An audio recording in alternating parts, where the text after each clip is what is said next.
Live from downtown Detroit, Local 4 News at 6 starts now. A new chapter in the downfall of Coach Mel Tucker at MSU as a new report takes a look at whether the university leaked the name of his sexual harassment accuser.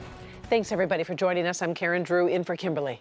And I'm Devon Fernandez, in for Devin tonight. MSU hired prominent national law firm Jones Day to come in and try to find who leaked Brenda Tracy's name. Now, she claimed that she went public with her accusations against the now former football coach because someone at MSU had leaked her story and her name. But this report finds no evidence of that.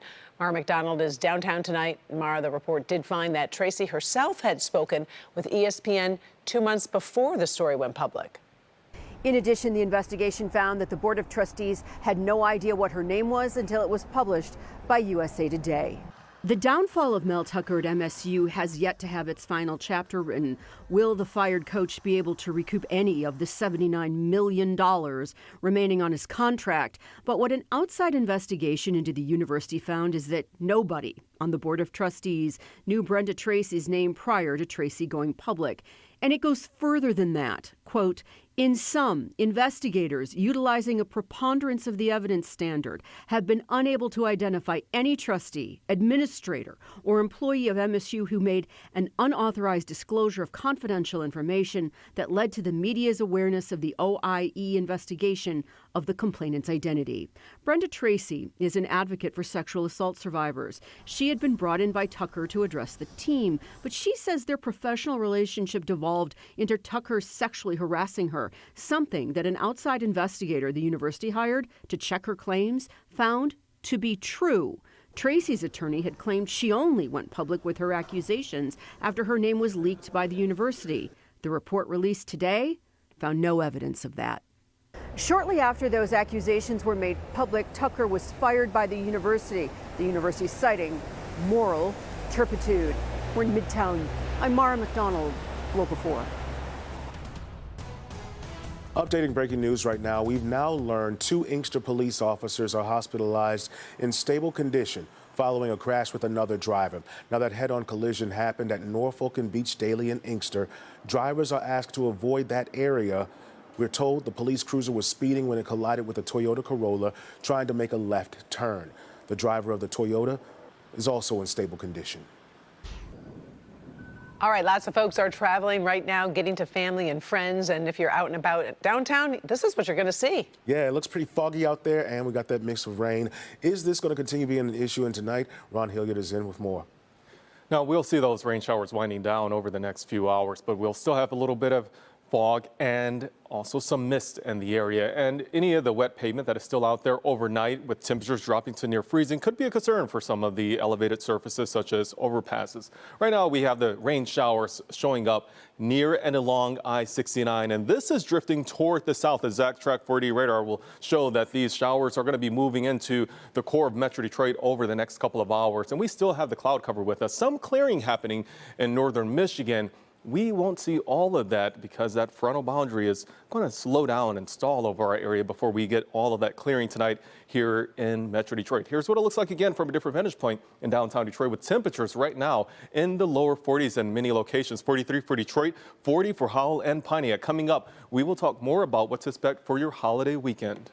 All right, thanks, Ron. Let's take a live look right now at the scene at Metro Airport. TSA says today is one of the 2 busiest for air travel this holiday season. But it's not just people coming home from Christmas vacations. There are also lots of local football fans heading out of town. Sean Lay live at Metro with some of the comings and goings. It's an exciting time, Sean. Hey, good evening, guys. From Detroit Metro Airport, I want to show you what it looks like right now because a year ago on this date, TSA said it was the busiest travel day in the U.S., Detroit included. Today, we've seen very light, smooth action here. It's picking up now in the 6 o'clock hour, 5 o'clock hour.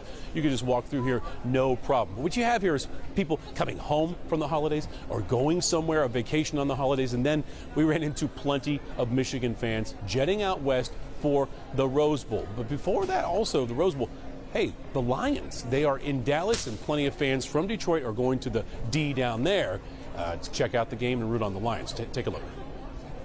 Smooth sailing so far at Detroit Metro Airport, but expect the crowds and lines to grow. December 29th of last year, the busiest travel day of the year. The TSA expects more passengers this year. Where are you going? We're going on a cruise. Well, wow, that sounds great. Michelle Reading, husband Brian, daughter Avery, friend Grayson, they're braving the holiday travel crowds with an ambitious travel plan. Oh, it was crazy. Tell me how. Why? Why? Well, we had to take our dogs to board them, and our parents are in Sky Priority right now. That was the struggle to bring them to the airport. And then we have some other family members coming as well. 15 of us total. That's a lot of coordination. Absolutely. But you're getting it done. We are. And the traffic is picking up. People heading on vacation, others heading home after the holidays. Adding to this mix, diehard Lions fans jetting to Dallas. Already checked in and ready to roll and bring back a win. I was praying it was going to be okay. We was watching it. We were looking, but so far so good. It looks nice in here, and we just praying for an easy trip back and forth. Great couple. Go Detroit Lions indeed. Okay, let's go back this way here. Talking to a lot of the people working here today, saying things are going very smoothly. Yeah, picking up right now. Lines, though, these are long, but not as long as you could possibly see it sometimes in the day or night at this particular airport. Here, things are picking up, but again, smooth sailing on the start here of another holiday weekend. Hey, we're live at Detroit Metro Airport. Sean Lane, Local 4, back to you. All right. Thank you, Sean. Happy New Year. Well, the city of East Point is putting out a public advisory about lead levels in water. For reference, the state environmental department says action is needed whenever lead levels in water exceed 15 parts per billion. East Point says its water tests right now are showing 25 parts per billion. The city tested 61 homes and found the water in 8 of those homes exceeded the state's action levels. That means East Point has begun to do required educational outreach and will continue sampling the water as it replaces lead water service lines, which it says it's already done in 7 of those 8 homes. Now, the city also continues to provide free faucet filters and water pitcher filters at the East Point Memorial Library, City Hall, or Public Works offices. It was a new service launched nationwide in July of last year, a 24-hour mental health crisis line offering free and confidential support and resources. Recent data reveals Michigan is ranked in the top 10 largest volume of calls into 988 suicide and crisis line. Megan Woods joins us live tonight with how the program is advancing in Michigan, also the work that still needs to be done. Megan?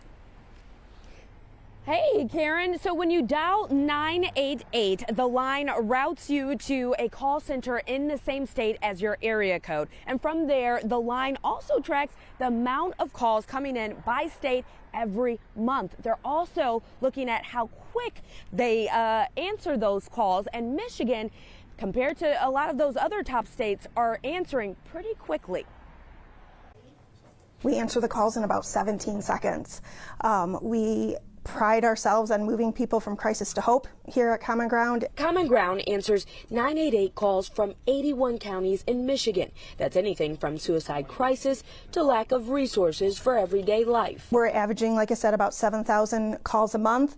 About a year and a half ago, that was probably closer to 4,000 or 5,000 calls a month. So we are definitely reaching and helping more Michiganders as this program has launched. In November, a study showed Michigan has the 6th largest 988 call volume, and it puts what's going on in the state in perspective. Sure, there's always room for increase in crisis services and mental health. I think most people would agree with that, but I also know that the state of Michigan is very much committed to 3 pillars of crisis care, which is somewhere to go, someone to talk to, and someone to respond. We're the someone to talk to. Mobile crisis teams in the state of Michigan is someone to respond, and there's crisis stabilization units coming up in the state of Michigan. Some of those other states that have a high call volume when it comes to a 988 includes New York, California, Illinois, and we'll put that information on clickondetroit.com. Reporting live, I'm Megan Woods, Local 4. All right, we appreciate that. Thank you, Megan. Well, as the clock ticks down on 2023, there are a lot of good reasons to carve out some time to look at your finances. Not just to prepare for tax season, but also to look back at how well you fared financially this year. Here's Local 4 business editor Rod Maloney and his merry band of certified financial planners offering up their expertise right here, free of charge. So as the end of the year nears, a lot of people are now in that place where they're in that holiday debt bubble, trying to figure out how they're going to pay for all of this, and they start in a deficit posture going into the new year. So what do you do in order to be able to help yourself? Well, there are two things certified financial planner Rick Kaler, my friend, says. You want to review and rebalance. So I think this is a pretty critical thing to do, to get all of those expenses, see where all the expenditures have been, see what your income has been, and then contrast that against your goals. What would we like to have happen? And this is a great New Year's activity to do. Now, a lot of us job hop these days, which often means you may have one or more old 401ks or other qualified retirement accounts just sitting out there not doing much. Nationally known personal finance writer Brian O'Connor says you need to take control now. Go back, get all those accounts and consolidate them. Roll them into an IRA, which can be cheaper, and you can have a much greater selection of investments, or roll them into your new employer's plan. You need to ask your employer if they allow these kinds of rollovers, and always remember, you do not want to cash out your plans and take a check unless that is what you need to do. If you do that, though, you're going to pay 10% in penalty and also have to pay the income tax, which can be a major jolt to your financial life by pushing you into the next higher tax bracket. If you mean to do a rollover, make certain it is a rollover with a proper financial company, bank, or credit union. And as we get to the end of the year, you'll recall 2023 went well on Wall Street. And if your retirement plan did well, great. But certified financial planner and CEO of Cultivate Financial Wellness, Julie Quick, says rebalancing is a must. So if we started our portfolio with, a wonderful, for example, 60% stock, 40% bonds, allocation, by the end of the year, it could look a lot higher, maybe 70 or 80% stock and less bonds. And so your moderate portfolio is much more aggressive. What this means is you can't just set it and forget it. A lot of people wonder, well, how do you do all of this, manage it well, and get good advice? Well, my advice on this is that you find yourself what's known as a fee-only certified financial planner. That's a person who will sit down with you, look at your situation, give you some ideas, but only charge you an hourly rate. And you can find fee-only certified financial planners right here in Michigan. I'll post a list of them on clickondetroit.com. In downtown Detroit, Rod Maloney, Local 4.